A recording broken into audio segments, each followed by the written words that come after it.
Tonight on 5:30 Live, the changing face of Toronto's food drive. Recovering from some serious winter back injuries. And Happy Hanukkah.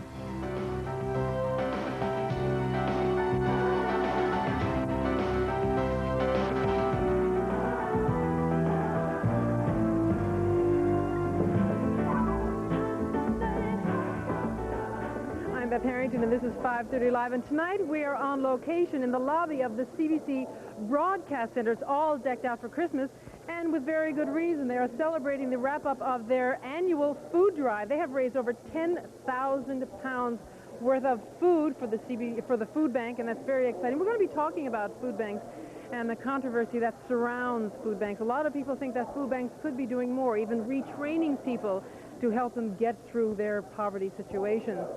We're also going to have a look at Second Harvest Food Bank, which is another way of collecting food, perishable food, that is.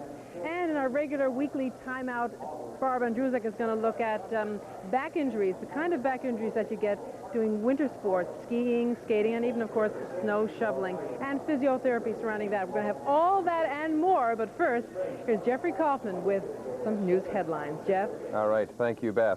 Well, the teenager who shot and killed 18-year-old Carrie Lynn Pinard has been sentenced today to 11 years in prison.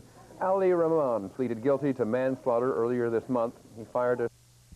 I mean, we do in the sense that our drivers are safety conscious and they look for what products might be hazardous to the people that we're dealing with. What you have to understand is the people that we give the food to are people that we deal with every day, so they're like friends to us. We're not getting quite as much this year as we did last year.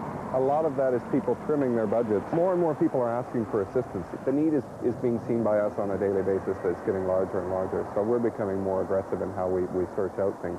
Not just in sourcing out the food, by approaching government for things like the Good Samaritan law, which is getting closer and closer to coming into being. The Good Samaritan law basically limits the liability of any donor to a charitable organization of food products or clothing, things along that line. It's really important to get food to people at this time of year. With the cold weather and that, there's a lot of people who are relying on the missions and the shelters for assistance.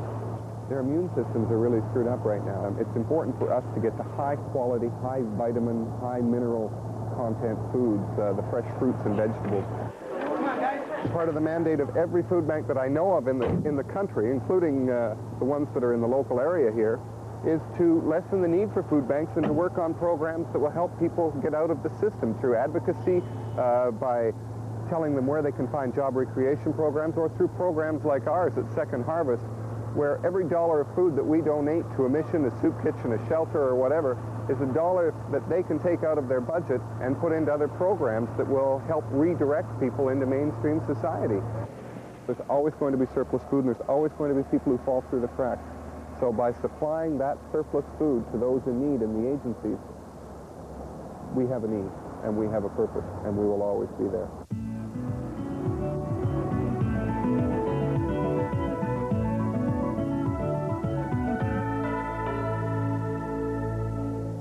We're back at the Broadcast Center live. It's the wrap-up of the CBC annual food drive for the Daily Bread Food Bank.